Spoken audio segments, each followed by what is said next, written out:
نماز اور سورت فاتحہ۔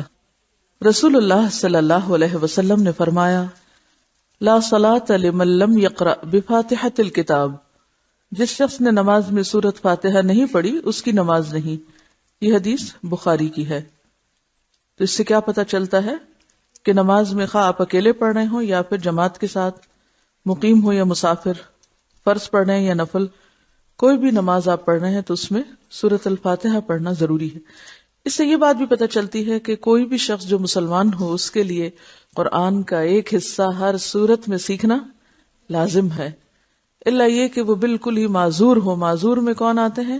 جو بول نہ سکتے ہوں یا بالکل اتنا دماغ نہ رکھتے ہوں کہ وہ کچھ بھی یاد کر سکیں باوجود کوشش کے، کیونکہ بعض لوگ ایسے ہوتے ہیں جو بظاہر دنیا کے کام کاج چلتے پھرتے کرتے رہتے ہیں مگر ذہنی طور پر اتنے کمزور ہوتے ہیں کہ وہ کچھ بھی یاد نہیں رکھ سکتے یا ان کی زبان چلتی ہی نہیں کچھ یاد کرنے پر۔ تو ایسی صورت میں کوشش کے باوجود جو نہ کر سکے وہ تو معذور ہے۔ لیکن جن لوگوں کے پاس استطاعت ہے اور پھر وہ نہ کریں اور غفلت برتیں اور صرف اللہ اکبر کہہ کے بسم اللہ کی نماز پڑھیں تو وہ نماز قابل قبول نہیں، انہیں سورۃ الفاتحہ کم از کم یاد کرنی ہوگی۔ حضرت عبادہ بن صامت رضی اللہ عنہ روایت کرتے ہیں کہ ہم نماز فجر میں رسول اللہ صلی اللہ علیہ وسلم کے پیچھے تھے، آپ نے قرآن پڑھا، بس آپ پر پڑھنا بھاری ہو گیا، یعنی آپ نماز پڑھا رہے تھے لیکن نماز پڑھا نہیں پا رہے تھے، بھاری ہو گئی نماز۔ جب نماز سے فارغ ہوئے تو فرمایا، شاید تم اپنے امام کے پیچھے پڑھا کرتے ہو۔ ہم نے کہا، ہاں اے اللہ کے رسول۔ آپ نے فرمایا، سوائے فاتحہ کے اور کچھ نہ پڑھا کرو، کیونکہ اس شخص کی نماز نہیں ہوتی جو سورت فاتحہ نہ پڑھے۔ اس سے کیا پتہ چلتا ہے؟ نمبر 1 کہ سورت فاتحہ امام اور مقتدی دونوں کو پڑھنی ہے۔ نمبر 2 یہ کہ جب امام جہری قرات کر رہا ہو، بلند آواز سے تلاوت کر رہا ہو، تو پیچھے کسی کو بھی بلند آواز میں یا آہستہ آواز میں تلاوت نہیں کرنا، کیونکہ اس سے کیا ہوتا ہے، اس بنبناہٹ سے یا شور سے یا آواز سے امام کو خلل ہوتا ہے، امام کے لیے کنسنٹریشن مشکل ہو جاتی ہے، پڑھنا بوجھل ہو جاتا ہے۔ اسی کا یہاں پر ذکر ہے، کیونکہ قرآن پاک میں بھی آتا ہے نا کہ اذا قرئ القرآن فاستمعوا له وانصتوا۔ ایک روایت میں یہ بھی ہے، نبی صلی اللہ علیہ وسلم نے فرمایا کہ میں اپنے دل میں کہتا تھا کہ قرآن کا پڑھنا مجھ پر دشوار کیوں ہو رہا ہے، پھر میں نے جان لیا کہ تمہارے پڑھنے کی وجہ سے دشوار ہوا ہے، بس جب میں پکار کر پڑھوں، یعنی جہری نماز میں، یہ دیکھیے الفاظ قابل غور ہیں، جب میں پکار کر پڑھوں یعنی اونچی آواز میں پڑھوں تو قرآن سے سورت فاتحہ کے سوا کچھ بھی نہ پڑھو۔ یہ ابو داؤد کی روایت ہے۔ حضرت ابو ہریرہ رضی اللہ عنہ بیان کرتے ہیں کہ رسول اللہ صلی اللہ علیہ وسلم نے فرمایا، جس شخص نے نماز پڑھی اور اس میں سورت فاتحہ نہ پڑھی پس وہ نماز ناقص ہے، ناقص ہے، ناقص ہے، پوری نہیں۔ ابو ہریرہ رضی اللہ عنہ سے پوچھا گیا، ہم امام کے پیچھے ہوتے ہیں پھر بھی پڑھیں؟ تو حضرت ابو ہریرہ نے کہا، ہاں تو اس کو دل میں پڑھ، یعنی پھر آپ بول کے نہیں پڑھیں گے بلکہ دل میں ہی اس کو دہرا لیں گے۔ حضرت انس رضی اللہ تعالی عنہ فرماتے ہیں کہ رسول اللہ صلی اللہ علیہ وسلم نے اپنے صحابہ کو نماز پڑھائی، فارغ ہو کر ان کی طرف متوجہ ہو کر پوچھا، کیا تم اپنی نماز میں امام کی قرات کے دوران میں پڑھتے ہو؟ سب خاموش رہے۔ 3 بار آپ نے ان سے پوچھا، انہوں نے جواب دیا، ہاں ہم ایسا کرتے ہیں۔ آپ نے فرمایا، ایسا نہ کرو، تم صرف سورت فاتحہ دل میں پڑھ لیا کرو۔ ان احادیث سے ثابت ہوا کہ مقتدیوں کو امام کے پیچھے چاہے وہ بلند آواز سے قرات کرے یا نہ کرے الحمد شریف ضرور پڑھنی چاہیے۔ اس معاملے میں آپ نے سنا ہوگا کہ ایک بہت بڑا اختلاف بھی پایا جاتا ہے اور یہ امتیازی مسائل میں سے مسئلہ بن گیا ہے، حالانکہ اس کی ضرورت نہیں تھی۔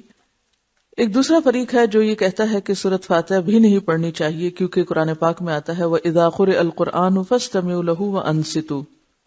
معنی کیا ہے کہ جب قرآن پڑھا جائے تو اسے غور سے سنو اور خاموش رہو، تو وہ اس حکم کو سورۃ فاتحہ پر بھی اپلائی کرتے ہیں۔ اور اسی طرح صحیح مسلم کی ایک اور روایت ہے جس میں حضرت ابو موسیٰ اشعری کہتے ہیں کہ رسول اللہ صلی اللہ علیہ وسلم نے فرمایا، وَإِذَا قَرَأَ فَأَنصِتُوا، جب امام قرات کرے تو خاموش رہو۔ اس حدیث سے بھی کیا پتہ چلتا ہے کہ جب امام پڑھ رہا ہو کچھ بھی تو باقی لوگوں کو کچھ بھی نہیں پڑھنا چاہیے، خاموشی اختیار کرنی چاہیے۔ حضرت جابر سے مروی ہے کہ رسول اللہ صلی اللہ علیہ وسلم نے فرمایا، جس کے آگے امام ہو تو امام کی قرات ہی اس کی قرات ہے، یعنی جو کچھ امام پڑھتا ہے پیچھے والے کی قرات وہی قرات بنتی۔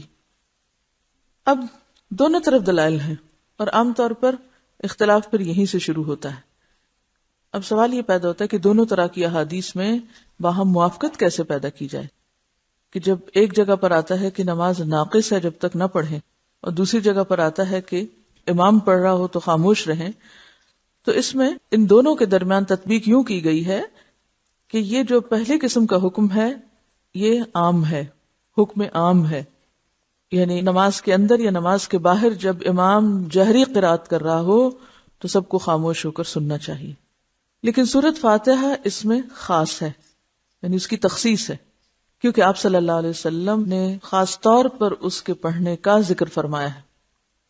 ٹھیک ہے، تو ایک ہے عام حکم، یعنی عام حکم سے مراد یہ کہ یہ ہر قسم کی قرات پر لازم ہے، اور ایک خاص حکم سے مراد کیا ہے کہ اس میں سے ایک چیز کو الگ کر لیا گیا ہے، مستثنیٰ کر لیا گیا ہے، اور شاید اس کی تاکید کی وجہ یہی ہے کہ وہ ام القرآن ہے اور بہت اہم سورت ہے قرآن پاک کی، اور جس طرح پورے قرآن میں اس کو ایک خاص مقام اور فضیلت حاصل ہے، اسی طرح نماز میں بھی اس کی قرات کو ایک خاص مقام حاصل ہے، تو اس بنا پر اس کی تخصیص یہ احادیث کرتی ہیں جو ابھی آپ نے سنی، اور جن میں خاص طور پر یہ حدیث کہ لا تفعلوا الا بفاتحۃ الکتاب، تو یہ جو الا ہے یہ بھی آپ صلی اللہ علیہ وسلم نے خود فرمایا، یعنی تخصیص کسی عالم نے نہیں کی، تخصیص بھی خود آپ ہی کی طرف سے ہوئی ہے۔ ٹھیک ہے، کہ تم قرات نہ کرو، جس میں آپ صلی اللہ علیہ وسلم قرات کر رہے تو پیچھے سے کوئی اور بھی کر رہا تھا، تو آپ نے فرمایا کس نے کی کہ میری نماز مجھ پہ بوجھل ہو گئی، تو اس میں آپ نے کیا فرمایا، لا تفعلوا الا بفاتحۃ الکتاب، تو یہ جو الا ہے اس سے کیا ہو گیا، فاتحۃ الکتاب الگ ہو گئی، یعنی اس کی اجازت موجود ہے۔ اور اسی طرح لا صلاۃ لمن لم یقرأ بفاتحۃ الکتاب، یہ حدیث بھی اس حکم عام کو خاص کرتی ہے۔ آمین، یعنی اب ایک اور مسئلہ ہے جو امتیازی مسائل میں سے ہے، جس میں آمین کا اونچی آواز سے پڑھنا یا دل میں پڑھنا یا نہیں پڑھنا، اس بارے میں بھی بعض اوقات اختلافات پائے جاتے ہیں۔ جن لوگوں کو ٹافیز کھولنی ہے ایک ہی دفعہ کھول لیں، اور آئندہ اگر آپ لوگوں کو کھانی ہے تو گھر سے کینچی سے کاٹ کر لائیں، ریپر کے اندر رکھ کے یا کسی دوسرے کاغذ میں لپیٹ کے، یہاں یہ کھولنے کا سلسلہ نہ کریں، کیونکہ یہ تھوڑی تھوڑی ساؤنڈ جو ہے یہ کنسنٹریشن پہ اثر انداز ہو رہی ہے اور پڑھانا بھاری ہو رہا ہے اور آپ سمجھ نہیں پائیں گے، تو براہ کرم اس سے اوائڈ کریں۔ آمین کا پڑھنا، جب آپ اکیلے نماز پڑھ رہے ہوں تو آمین آہستہ کہیں، جب ظہر اور عصر امام کے پیچھے پڑھیں تو پھر بھی آہستہ ہی کہیں، لیکن جب آپ جہری نماز میں امام کے پیچھے ہوں تو جس وقت امام ولضالین کہے تو آپ کو اونچی آواز سے آمین کہنی چاہیے، بلکہ امام بھی سنت کی پیروی میں آمین پکار کر کہے، اور مقتدیوں کو امام کے آمین شروع کرنے کے بعد آمین کہنی چاہیے۔ طریقہ کیا ہے کہ پہلے امام آمین کہے بلند آواز سے اور اس کے بعد مقتدی شروع کریں، یہ نہیں کہ اس سے پہلے ہی وہ ابھی شروع ہوئی اور اس سے پہلے ہی وہ پڑھ کے بیٹھ جائیں۔ حضرت وائل بن حجر رضی اللہ عنہ روایت کرتے ہیں کہ میں نے سنا رسول اللہ صلی اللہ علیہ وسلم نے پڑھا غیر المغضوب علیہم ولضالین، پھر آپ نے بلند آواز سے آمین کہی، یعنی آپ صلی اللہ علیہ وسلم نے بحیثیت امام کے خود ہی آمین فرمائی۔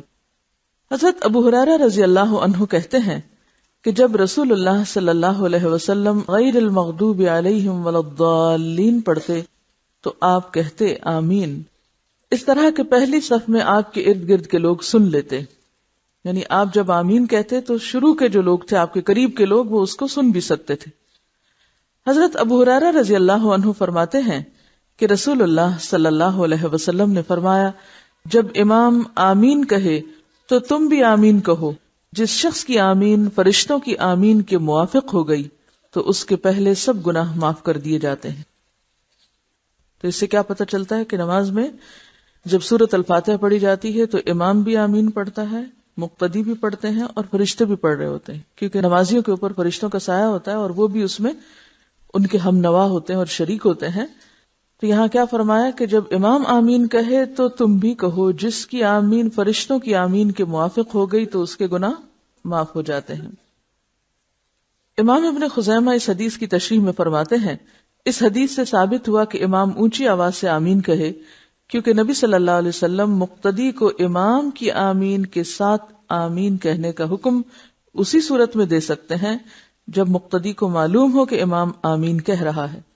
کوئی عالم تصور نہیں کر سکتا کہ رسول اللہ صلی اللہ علیہ وسلم مقتدی کو امام کی آمین کے ساتھ آمین کہنے کا حکم دیں جبکہ وہ اپنے امام کی آمین کو سن نہ سکے۔ نعیم مجمر رحمۃ اللہ علیہ فرماتے ہیں کہ حضرت ابو ہریرہ نے ہمیں رسول اللہ صلی اللہ علیہ وسلم کے طریقے کے مطابق نماز پڑھائی۔ پھر نعیم اس طریقے کو بیان کرتے ہوئے کہتے ہیں کہ انہوں نے آمین کہی اور جو لوگ آپ کی اقتداء میں نماز ادا کر رہے تھے انہوں نے بھی آمین کہی، یعنی نبی صلی اللہ علیہ وسلم کے بعد صحابہ کرام کے طریقے کو بیان کیا گیا ہے۔ حضرت عبداللہ بن زبیر رضی اللہ عنہ اور ان کے مقتدی اتنی بلند آواز سے آمین کہتے تھے کہ مسجد گونج اٹھتی تھی۔